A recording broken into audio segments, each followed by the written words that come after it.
Hello, नमस्कार। Welcome back to my channel learn education.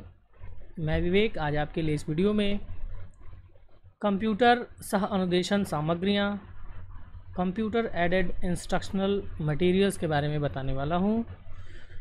हम देखते हैं कि आज एक इलेक्ट्रॉनिक उपकरण के रूप में कंप्यूटर हर एक क्षेत्र में प्रयोग किया जा रहा है, चाहे वह अनुसंधान के क्षेत्र में हो, चाहे चिकित्सा के क्षेत्र में हो, या फिर हो शिक्षा के क्षेत्र में, या प्रबंधन के क्षेत्र में, आप किसी भी, या फिर हो इंजीनियरिंग के क्षेत्र में। आप देखेंगे कि कंप्यूटर जो है प्रत्येक क्षेत्र में भिन्न भिन्न तरीके से इस्तेमाल किया जा रहा है और काफ़ी सहायक इलेक्ट्रॉनिक उपकरण के रूप में हमारे समक्ष आज देखा जा रहा है। शिक्षा भी कंप्यूटर के प्रयोग से अछूती नहीं है। शिक्षा में भी आज कंप्यूटर का उपयोग भरपूर तरीके से किया जा रहा है। कंप्यूटर ने शिक्षा के क्षेत्र को जो है एक विस्तार प्रदान किया है और इसने शिक्षा की पहुंच को देश के सुदूर क्षेत्रों तक पहुंचाने में, इसके भूमंडलीकरण में काफ़ी सहायक सिद्ध हुआ है। तो आज हम उसी कंप्यूटर के सहायता से अनुदेशन प्रणाली किस तरीके से विकसित की गई है उसको हम आज इस वीडियो में समझने वाले हैं। और इससे संबंधित कंप्यूटर अनुदेशन सामग्रियां कौन सी हैं, उन सामग्रियों का उपयोग कंप्यूटर पर किस तरीके से किया जाता है और यह अनुदेशन प्रणाली किस तरह से कार्य करती है, इसकी विशेषताएं क्या हैं और इसकी सीमाएं क्या हैं, इन सभी चीज़ों की चर्चा आज हम इस पूरी वीडियो में करेंगे। तो आइए जल्दी से शुरू करते हैं। और उसके पहले यदि आप हमारे चैनल पर नए हैं तो चैनल सब्सक्राइब कर लीजिए और वीडियो अच्छी लगे तो इसको लाइक करिए, शेयर करिए अपने दोस्तों के साथ, ताकि हर एक व्यक्ति तक ये जानकारियाँ सरलता से पहुंच सकें। तो आइए जल्दी से शुरू करते हैं। कंप्यूटर अनुदेशन, कंप्यूटर सह अनुदेशन या कंप्यूटर एडेड या असिस्टेड भी इसको कहा जाता है। ठीक है, तो कंप्यूटर एडेड और असिस्टेड इंस्ट्रक्शन, इसको अनुदेशन प्रणाली के एक प्रकार के रूप में परिभाषित किया जा सकता है, जिसमें एक शिक्षक विद्यार्थी के साथ टू वे इंटरेक्शन के द्वारा, द्विमार्गी अंतःक्रिया के द्वारा सीखते हैं और तब तक सीखते रहते हैं जब तक कि ये पूर्व निर्धारित उद्देश्यों को प्राप्त न कर लें।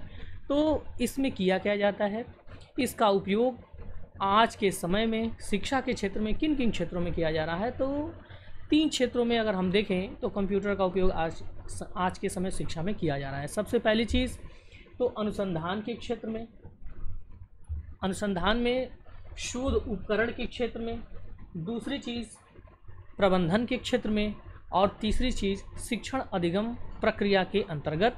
इन 3 क्षेत्रों में कंप्यूटर का उपयोग आज किया जा रहा है। विभिन्न शैक्षिक अनुसंधानों में ये सिद्ध किया जा चुका है कि जो कंप्यूटर का उपयोग शिक्षा में किया जा रहा है उसका सकारात्मक और तत्काल प्रभाव विद्यार्थियों की अधिगम क्षमता, उनके अधिगम की प्रभावशीलता, शिक्षण की प्रभावशीलता इत्यादि पर बहुत त्वरित और तीव्र गति से पड़ता है और विद्यार्थी बहुत जल्दी किसी विषय वस्तु को सीख सकते हैं। तो इसलिए कंप्यूटर का उपयोग CAI के रूप में शिक्षा के क्षेत्र में बढ़ा हुआ है।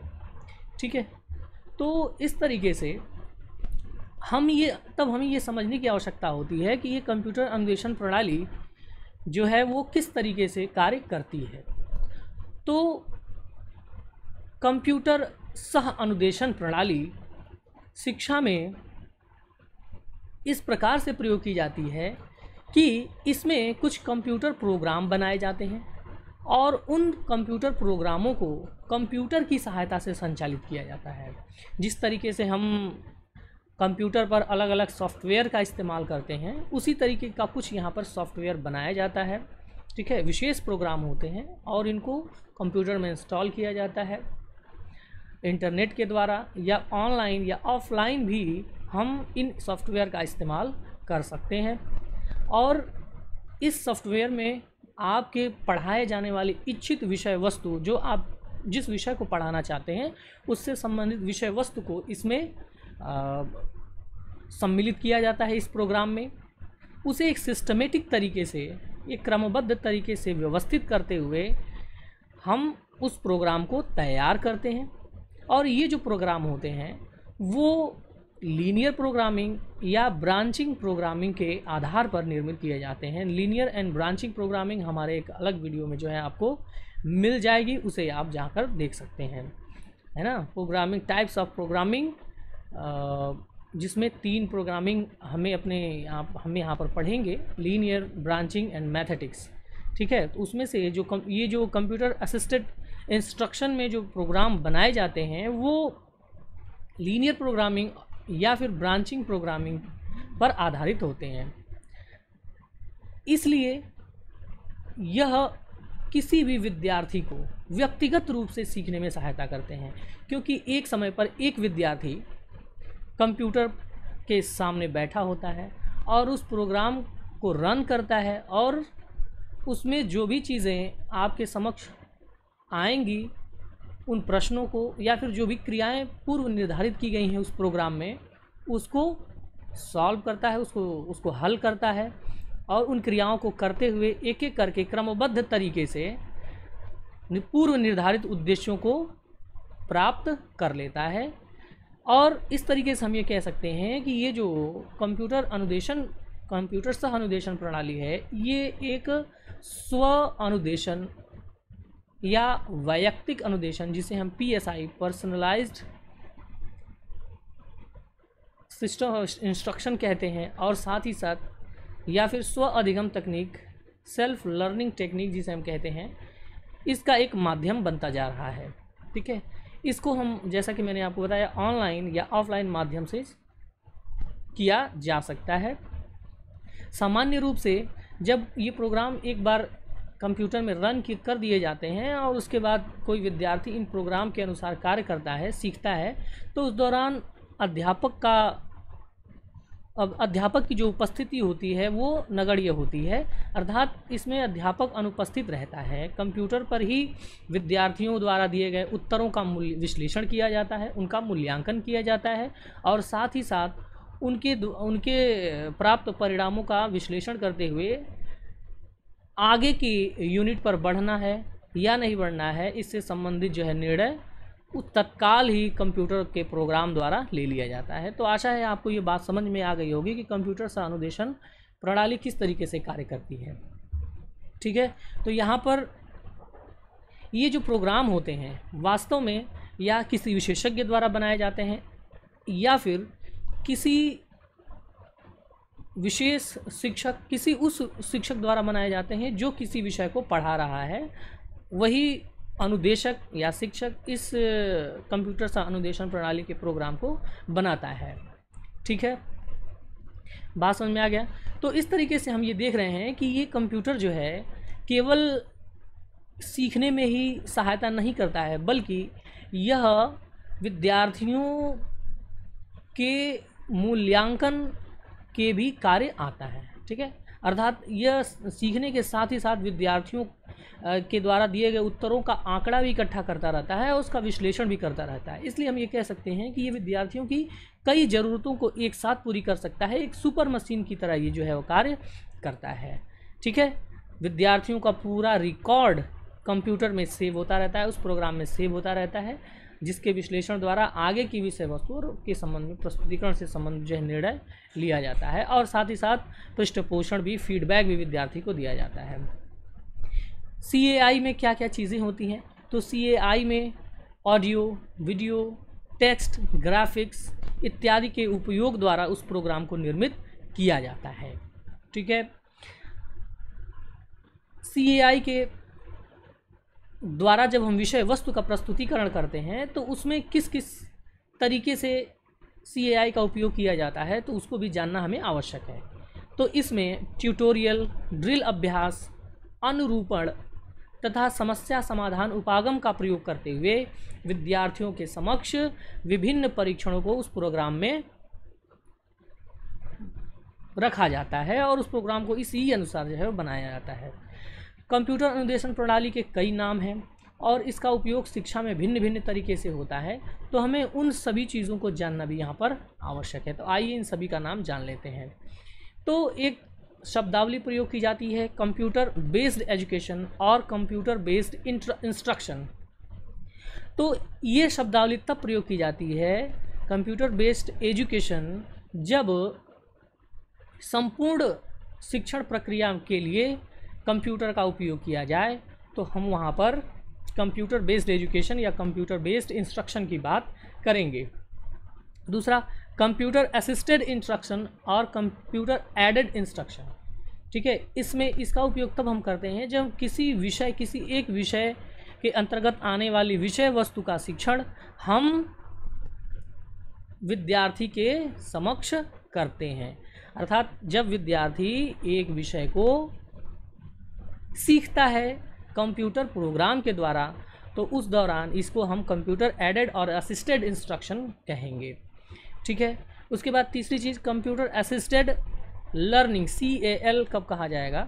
तो विद्यार्थी जब कंप्यूटर का उपयोग करते हुए शिक्षण के दौरान आने वाले समस्त विषयों को सीखता है ना, तब उसे हम ऐसी स्थिति में कंप्यूटर असिस्टेड लर्निंग कहते हैं। कंप्यूटर इनरिच्ड इंस्ट्रक्शन और कंप्यूटर मैनेज्ड इंस्ट्रक्शन, CEI और CMI, जब शिक्षा के क्षेत्र में जितने भी प्रबंधन से संबंधित कार्य होते हैं उनके लिए जब कंप्यूटर का इस्तेमाल किया जाता है, तो उस दौरान हम इसे कंप्यूटर मैनेज्ड इंस्ट्रक्शन जो है वो कहेंगे। आशा है आपको कंप्यूटर अनुदेशन से संबंधित ये शब्दावली है वह समझ में आ गई होगी। आइए आगे की बातों को हम सब करते हैं और समझते हैं कि CAI और कंप्यूटर एडेड और असिस्टेड इंस्ट्रक्शन की विशेषताएं क्या हैं। ये काफ़ी इम्पॉर्टेंट है, इसको आप समझिए। तो अभी तक हमने जो भी चर्चा की उसी चर्चा के आधार पर हम इसकी विशेषताओं को भी समझ सकते हैं।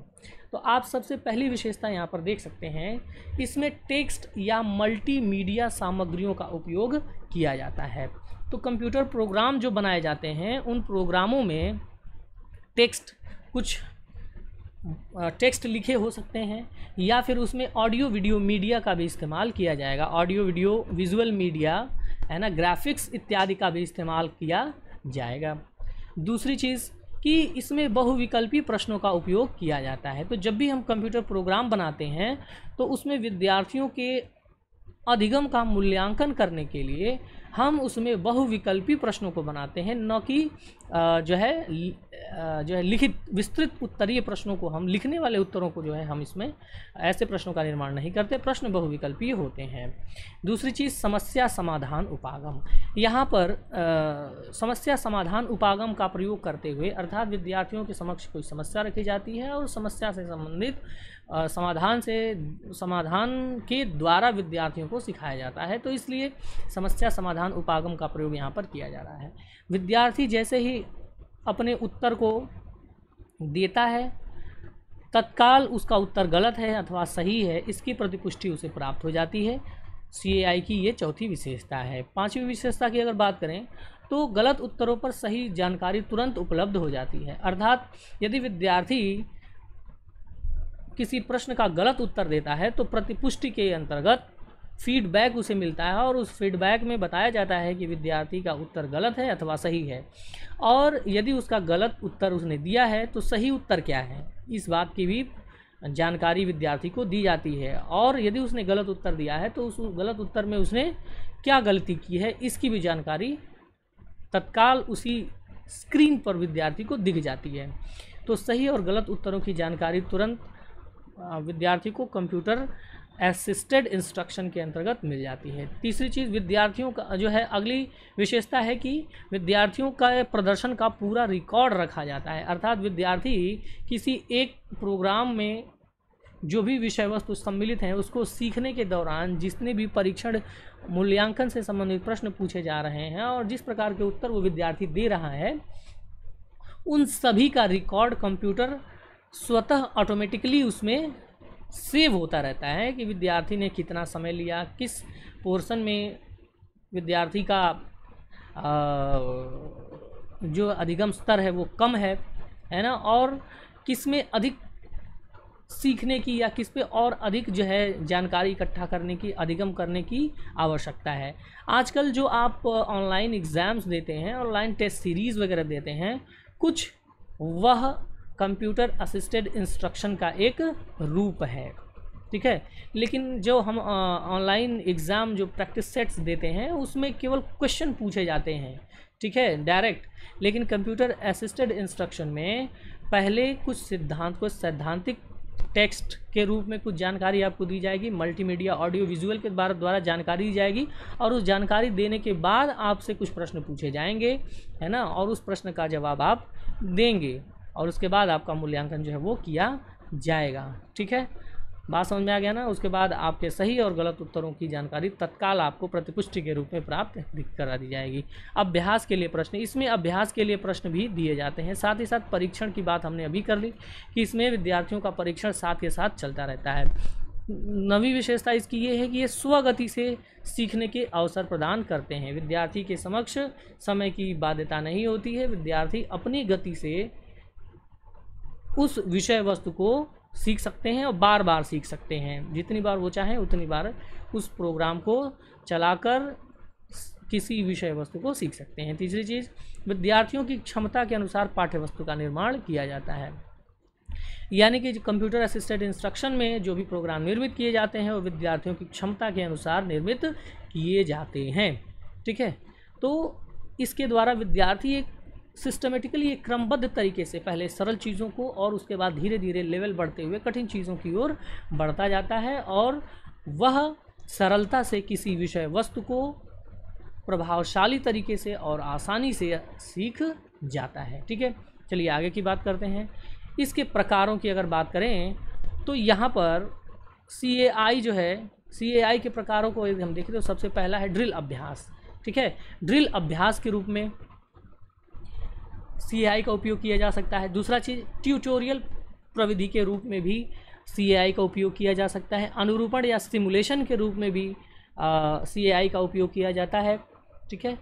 उसके बाद खेल के रूप में, खेलों के द्वारा CAI का उपयोग किया जा सकता है। तीसरी चीज़, समस्या प्रॉब्लम सॉल्विंग के रूप में, समस्या समाधान के रूप में CAI के प्रोग्रामों को निर्मित किया जा सकता है और उपयोग किया जा सकता है। साथ ही साथ इंटीग्रेटेड लर्निंग सिस्टम, अर्थात एक ऐसे प्रोग्राम का भी निर्माण किया जा सकता है जिसमें उपरोक्त ये सभी चीज़ें सम्मिलित हों, ठीक है ना। एक साथ कई चीज़ें, एक साथ कई प्रकार की जो है तकनीकें सम्मिलित करते हुए एक ऐसा प्रोग्राम बनाया जाए जिसमें विद्यार्थी कई चीज़ों को एक साथ सीख जाए, तो उसे हम सामयिकित अधिगम प्रणाली या इंटीग्रेटेड लर्निंग सिस्टम कहते हैं। तो इन सभी प्रकार से CAI का उपयोग जो है वो किया जाता है। और साथ ही साथ खोज, है ना, डिस्कवरी के रूप में। बात समझ में आ गया। तो यहाँ पर कुछ हमने CAI के प्रकारों को देखा। अब बात करते हैं CAI के लाभ की। तो एडवांटेज क्या क्या है कंप्यूटर असिस्टेड इंस्ट्रक्शन के, उसे भी जानना हमें ज़रूरी है। तो यहाँ पर सबसे पहली चीज़ हम देखते हैं कि प्रत्येक विद्यार्थी से अंतःक्रिया की जा सकती है, ठीक है।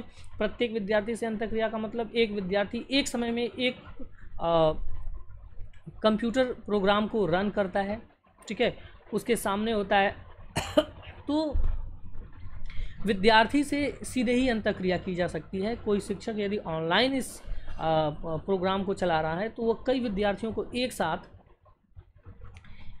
व्यक्तिगत रूप से अनुदेशन दे सकता है ना। विद्यार्थियों को व्यक्तिगत अवधान तथा निर्देशन, विद्यार्थियों को व्यक्तिगत रूप से निर्देशित भी किया जा सकता है, उनका ध्यान भी केंद्रित रखा जा सकता है। स्वगति से सीखने के अवसर प्राप्त होते हैं। साथ ही साथ कई विकल्पों के चयन की स्वतंत्रता होती है, अर्थात विद्यार्थी जो एक अपनी इच्छा के अनुसार उसमें दिए गए विषयों का या विकल्पों का चयन कर सकता है। प्रश्न भी उसमें बहुविकल्पीय ही पूछे जाते हैं, ठीक है ना। तो इस तरह की सुविधा उसमें मिलती है। अनुरूपण और खेलों के द्वारा विद्यार्थियों में आत्मविश्वास और अभिप्रेरणा का विकास होता है। अब अनुरूपण एक प्रशिक्षण के दौरान जो है के रूप में प्रयोग किए जाने वाली विधि है, और खेलों के द्वारा। तो जब अनुरूपण और खेलों के द्वारा हम किसी चीज़ को सिखाते हैं तो उस दौरान विद्यार्थी के अंदर एक कौशल का विकास होता है और उसके अंदर आत्मविश्वास और अभिप्रेरणा फलस्वरूप उत्पन्न होती है। अनुकरणीय प्रयोगशाला के लिए भी ये उपयोगी है ना। तो यहाँ पर कंप्यूटर प्रोग्राम के द्वारा प्रयोगशालाओं का भी निर्माण कर दिया जाता है और विद्यार्थी वर्चुअली जो है चीज़ों को सीख सकते हैं। उसके बाद तत्काल अनुक्रिया प्रतिपुष्टि, ये भी इसका लाभ है। विद्यार्थी को तत्काल अनुक्रिया जो है मिल जाती है और प्रतिपुष्टि भी प्राप्त कर लेता है। इससे अपनी कमियों को भी सीख जाता है, जान जाता है और उसके आधार पर वो सुधार करता है। ठीक है। शिक्षकों के लिए प्रत्येक विद्यार्थियों को अधिक से अधिक समय देने की सुविधा, अर्थात यहाँ पर एक शिक्षक जब कंप्यूटर के माध्यम से अनुदेशन करता है तो वह कई विद्यार्थियों को एक साथ देख सकता है, क्योंकि प्रत्येक विद्यार्थी अपने अपने कंप्यूटर या अपने कंप्यूटर प्रोग्राम पर चीज़ों को सीखते हैं और शिक्षक प्रत्येक बालक के पास आसानी से जाकर हर एक की समस्याओं को देख सकता है, उनका समाधान कर सकता है। अंतर्मुखी और मंद अधिगामी विद्यार्थियों के लिए निजता के कारण सुविधा, अर्थात जो विद्यार्थी अंतर्मुखी स्वभाव के हैं या धीमे सीखने वाले हैं, मंद अधिगामी हैं, तो उनके चूँकि वो अंतर्मुखी हैं, अपनी भावनाओं को सरलता से व्यक्त नहीं कर पाते, तो वो कंप्यूटर के माध्यम से आसानी से सीख सकते हैं। कंप्यूटर से वो बातचीत करते हैं, कंप्यूटर के साथ अंतःक्रिया करते हैं, किसी व्यक्ति के साथ अंतःक्रिया नहीं करते, तो इसलिए वो सहज महसूस करते हैं। मल्टीमीडिया के कारण कठिन संप्रतियों को समझने में सुविधा, चूँकि मल्टीमीडिया का उपयोग इसमें किया जाता है, इसलिए मल्टीमीडिया में ग्राफिक्स, वीडियोस, ऑडियोज़ का इस्तेमाल किया जाता है, जिसका प्रभाव हमारी अधिगम क्षमता पर, अधिगम की प्रभावशीलता पर अधिक पड़ता है। इसलिए जो है यह CAI का एक बेहतरीन लाभ आपको देखने को मिलता है। उसके बाद स्वनिर्देशित अधिगम से विद्यार्थियों को कब और कहाँ और क्या पढ़ने की सुविधा है ये प्राप्त हो जाती है। क्योंकि ये स्वनिर्देशित अधिगम पर आधारित होता है, इसलिए विद्यार्थियों को क्या चीज़ पढ़ना है, कभी भी किसी भी समय अपनी इच्छा के अनुसार विषय को चुनकर वो उसको पढ़ सकते हैं। साथ ही साथ परीक्षाफल, समय सारणी और मूल्यांकन प्रक्रिया में भी ये सहायक है ना। जब विद्यार्थी किसी विषय वस्तु को सीख रहा है, उसी दौरान उसके उत्तरों के द्वारा उसका विश्लेषण भी किया जाता रहता है। साथ ही साथ प्रोग्राम स्वतः ही वो विश्लेषण करता रहता है और उस विश्लेषण के द्वारा विद्यार्थी का मूल्यांकन भी कर लिया जाता है। बात करते हैं CAI के सीमाओं की, तो इसकी कमियां क्या हैं, इसकी कमियों की भी जानकारी हमें होनी चाहिए। तो आइए इसकी कमियों के बारे में बात करते हैं। सबसे पहली चीज़, अच्छे CAI पैकेज की अनुपलब्धता, अर्थात जो एक अच्छा CAI प्रोग्राम है, जो पैकेज है, वह सबको सरलता से उपलब्ध नहीं है। सबसे पहली चीज़ तो जब अनुपलब्ध है तो हर एक व्यक्ति तक इसकी पहुंच नहीं है। अच्छे प्रणाली व सुविधाओं की कमी, हमारे विद्यालय हम देख रहे हैं कि आज भी इतने विकसित नहीं हुए हैं कि हर विद्यालय में कंप्यूटर की सुविधा हो, और जिसमें है भी तो उसमें सभी विद्यार्थियों के लिए कंप्यूटर की सुविधाएं नहीं होती हैं। तो जब तक हमारे पास एक अच्छी तकनीकी रूप से विकसित विद्यालय नहीं होंगे, सुविधाएं नहीं होंगी, तो CAI का लाभ विद्यार्थियों को नहीं मिल पाएगा। तीसरी चीज़, अधिगम अत्यधिक यांत्रिक रूप ले लेती है। विद्यार्थी उपलब्ध सूचनाओं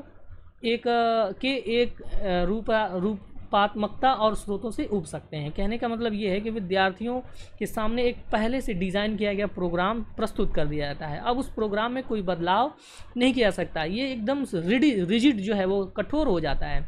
इसलिए विद्यार्थी इसी प्रोग्राम के ही अनुसार कार्य कर सकते हैं, अपनी इच्छा से कोई अन्य कार्य नहीं कर सकते हैं। इसलिए ये अधिक जो है यांत्रिक हो जाता है और सूचनाएं एक ही तरीके की जो उसमें फीड कर दी जाती हैं, वही सूचनाएं आपको बार बार देखने को मिलती हैं, जिससे विद्यार्थी जो है ऊब सकते हैं। चौथी चीज़ की मल्टीमीडिया का अधिक उपयोग ध्यान को विषय वस्तु से भटका देता है, अर्थात यदि हम मल्टीमीडिया का उपयोग अपने CAI पैकेज में करते हैं तो ऐसा हो सकता है कि विद्यार्थी का ध्यान उसके विषय वस्तु से हट जाए, और जो ऐसी स्थिति में वह अधिगम की प्रभावशीलता घट सकती है। जो है अगली चीज़ ये है कि शिक्षक विद्यार्थी के प्रत्यक्ष अंतर संबंधों का अभाव होता है, अर्थात विद्यार्थी शिक्षक, एडम्स ने कहा कि शिक्षण की प्रक्रिया द्विध्रुवीय प्रक्रिया है, उसी में जॉन डीवी ने कहा कि यह त्रिध्रुवीय प्रक्रिया है, यानी कि शिक्षा जो है शिक्षक, शिक्षार्थी और पाठ्यक्रम के बीच के 3 ध्रुव वाली प्रक्रिया है, जिसमें से CAI के अंतर्गत शिक्षक अनुपलब्ध होता है, शिक्षक नहीं होता। तो ऐसी स्थिति में जो प्रभाव शिक्षक की उपस्थिति का पड़ेगा, इस प्रभाव शिक्षक की अनुपस्थिति के कारण CAI में जो है शिक्षक के जो अंतर संबंध होते हैं उस संबंध का अभाव यहाँ पर पाया जाता है। तीसरी चीज़ सामाजिकता, समायोजन क्षमता, व्यवहार कुशलता, सहयोगात्मक तथा मैत्री भावना का विकास नहीं हो पाता। अर्थात हम ये कह सकते हैं कि जो सामाजिक गुण हैं, विद्यार्थियों के जो नैतिक गुण हैं वह समूह में रहकर ही विकसित होते हैं। क्योंकि विद्यार्थी यहाँ पर अकेले एकाकी रूप से अधिगम करता है, एक कंप्यूटर पर प्रोग्राम के द्वारा अधिगम करता है, अन्य विद्यार्थियों से या अन्य विद्यार्थियों के संपर्क से वो दूर रहता है, जिसके कारण उसके अंदर समायोजन की क्षमता, व्यवहार कुशलता, सामाजिकता की भावना, नैतिकता की भावना का विकास नहीं हो पाता।